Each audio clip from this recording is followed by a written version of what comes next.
નમો લક્ષ્મી અને નમો સરસ્વતી વિજ્ઞાન સાધના યોજના તથા ઉચ્ચ અને ટેકનિકલ શિક્ષણ વિભાગની શિષ્યવૃત્તિઓ અંતર્ગત 646 કરોડના શિષ્યવૃત્તિ વિતરણ કાર્યક્રમમાં આપણી સૌની સાથે મંચ ઉપર ઉપસ્થિત મારા સાથી મંત્રી શ્રી પ્રદ્યુમનભાઈ વાજા, શ્રી ત્રિકમભાઈ છાંગા, શ્રીમતી રીવાબા જાડેજા, શ્રી કમલેશભાઈ પટેલ, ઉચ્ચ અને ટેકનિકલ શિક્ષણ વિભાગના અધિક મુખ્ય સચિવ શ્રી મુકેશ કુમાર, પ્રાથમિક અને માધ્યમિક શિક્ષણના અગ્ર સચિવ શ્રી મિલન તોરવણે, ઉચ્ચ અને ટેકનિકલ શિક્ષણ commissioner Shri Dilip Rana, commissioner school Shri Anand Patel, આમંત્રિત સર્વે મહાનુભાવ, પ્રેસ મીડિયાના મિત્રો, સૌને મારા નમસ્કાર.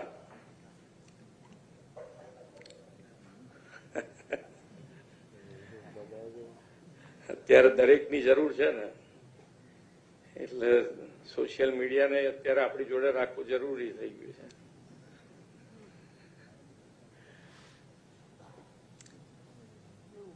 પણ માન્ય વડાપ્રધાન શ્રી અહીંયા મુખ્યમંત્રી હતા ત્યારથી જ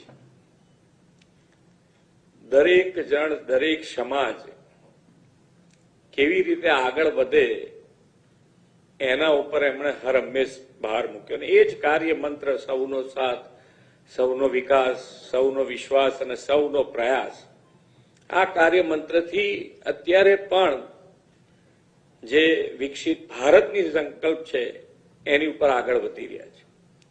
અને મજબૂત પાયો શિક્ષણને બનાવ્યો એમણે પહેલા દિવસથી જ કે ભાઈ શિક્ષણ હશે તો જ બીજી બધી જ, જેમ કે અત્યારે આપણે ઇન્ડસ્ટ્રીઝ અહીંયા આગળ વધુ ને વધુ આવે એનો પ્રયત્ન કરતા હોય તો ઇન્ડસ્ટ્રીઝ અહીંયા વધારે આવે તો એની અંદર આપણા વિદ્યાર્થીઓને લાભ કેવી રીતે મળે? તો કે ભાઈ એ ભણેલા ગણેલા હશે તો એમને લાભ મળશે, નહીતર પાછા બીજા રાજ્યમાંથી આવશે અહીંયા આગળ. એટલે શિક્ષણ ઉપર પહેલે દિવસથી જ ભાર મૂકી અને આગળ વધ્યા છે. આજે નમો લક્ષ્મી, નમો સરસ્વતી એ યોજના અને એ યોજનાનો લાભ અને એના કારણે આપણી દીકરીઓ પણ બંને વસ્તુ કે ભાઈ એક તો ભણે અને ભણે તો વિજ્ઞાન પ્રવાહમાં ભણતી થાય એના માટેનો પ્રયત્ન થયો ને એના સારા પરિણામો અત્યારે આપણે જોઈ રહ્યા છે કે ભાઈ દરેકે દરેક જણ અત્યારે આ 10,000ના ચેક એટલે કે 50,000 રૂપિયા અને 25,000 રૂપિયા, તો 10મું પાસ થઈ ગયા હોય તો એને જે 40,000 રૂપિયા દર વર્ષે મળતા જતા હતા અને હવે એને 10,000 રૂપિયા 10મું પાસ થયું એટલે એને મળી જાય. એવી જ રીતે 25,000 રૂપિયા તો 2 વર્ષમાં એને 11-12માં 20,000 રૂપિયા દર મહિને મળતા થાય અને જયારે પાસ થાય એટલે બીજા 5,000 રૂપિયા. અહીંયાથી એક 11માં અને 12માં જે પાસ થયા છે એમને અહીંયાથી ચેક વિતરણ થયું. પણ જે પ્રમાણેનું અહીંયા ગુજરાત અને ગુજરાતને દરેક જણની મગજ એની અંદર બિઝનેસ માઇન્ડ સેટ થયેલું છે એટલે ક્યાંક ને ક્યાંક શિક્ષણ માટે એમને એમ હોય કે ભાઈ થોડું બેઝિક આવડે પછી આપણે પહોંચી વળીશું એમ. પણ તમે એવું ચાલે એવું નથી.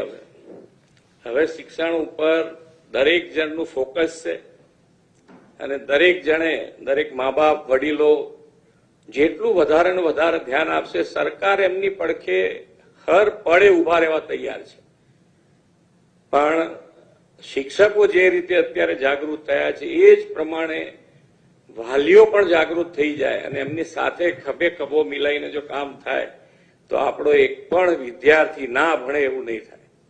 અને અત્યારે તો અમે જેણે ડ્રોપ આઉટ થઈ ગયા હતા એવા વિદ્યાર્થીઓને પણ પાછા લાવીને એને એડમિશન આપીને ભણાવી રહ્યા છે. એટલે અને એ ભણાવવાની વ્યવસ્થા પણ ખૂબ સારી. શિક્ષણ મંત્રી બંનેને અમે અને શિક્ષણ વિભાગના દરેક અધિકારીને પણ અભિનંદન કે ભાઈ ખૂબ સારું આયોજન થયું છે. કારણ કે હવે 4-5 વર્ષથી સ્કૂલ છોડી દીધી હોય અને જે ઉંમર પ્રમાણે એને ધોરણમાં એડમિશન આપ્યું હોય તો એને પાછું રિવાઇવ કરવું કેવી રીતે, બધાની જોડે પેરેલલ આગળ વધવું કેવી રીતે, તો એના માટેનું પણ આયોજન કર્યું છે કે એને સ્પેશિયલ વર્ગ મળે, એને એ આ બધું જ આગળનું જે છૂટી ગયું હોય ફરીથી એને ભણાવવામાં આવે.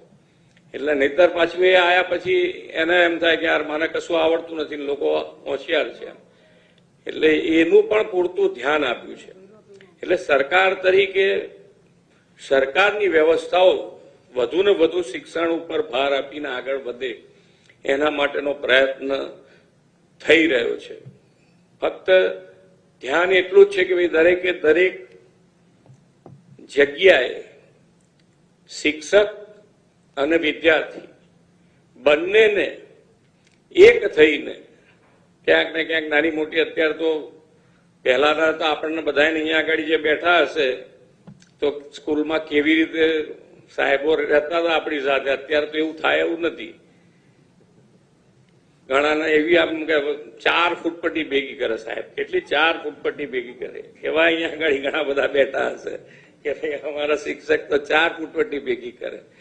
એટલે એવું અત્યારે આપણે કરવાની જરૂર નથી, પણ એ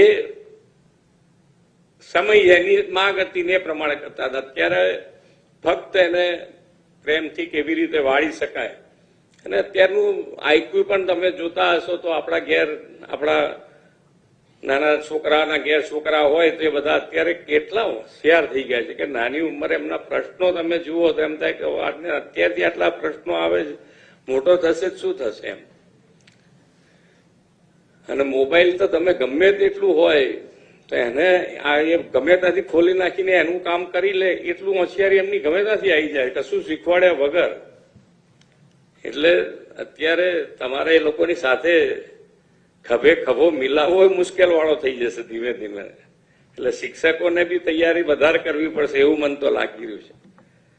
પેલા તો શું છે કે ભાઈ વિદ્યાર્થીઓ એકલા જ વધારે કંઈક જાણવું હોય તો પેલી કઈ બુક કહેતા હતા, રેફરન્સ બુકનો ઉપયોગ કરતા હતા. અપેક્ષિત તો આ પેલા જવાબો માટેની વાત છે, પ્રશ્નોને એના જવાબો માટેની. થોડું મને ખબર છે.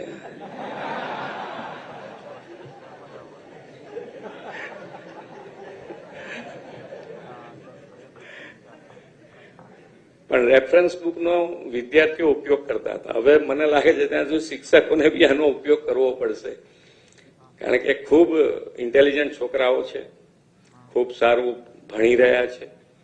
આપણો પણ બધાનો સાથ અને સહકાર એમને મળતો રહે.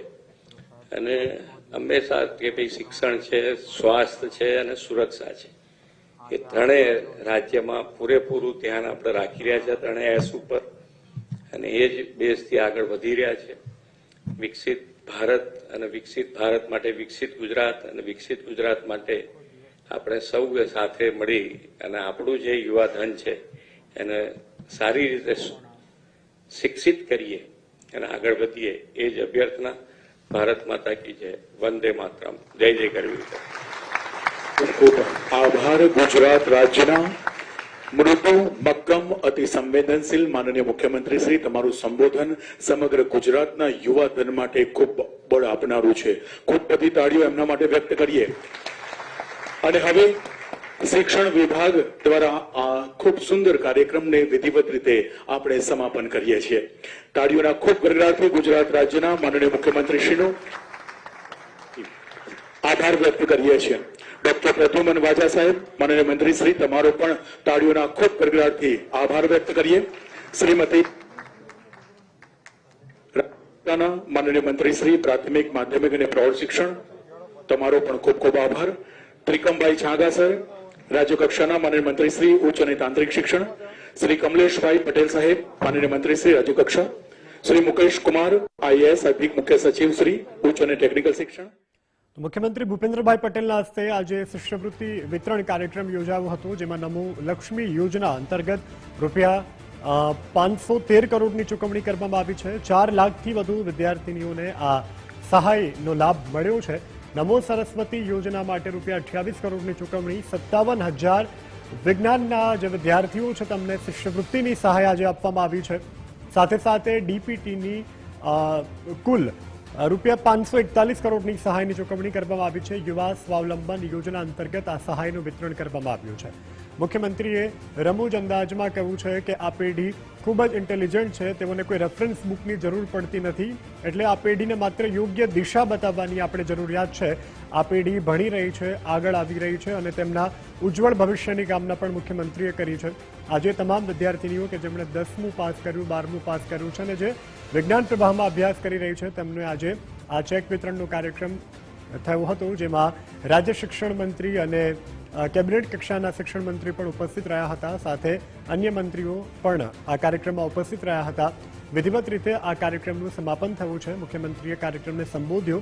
સાથે જ દેશની ઉજ્જવળ ભવિષ્ય માટે, વિકસિત ભારતના વિઝન માટે પણ ભણતર એ પાયામાં હોવાની પણ મુખ્યમંત્રીએ આજે વાત કરી છે. નમો સરસ્વતી અને નમો લક્ષ્મી યોજના અંતર્ગત આજે આ શિષ્યવૃત્તિની સહાય જે છે તે વિદ્યાર્થીઓને આપવામાં આવી છે.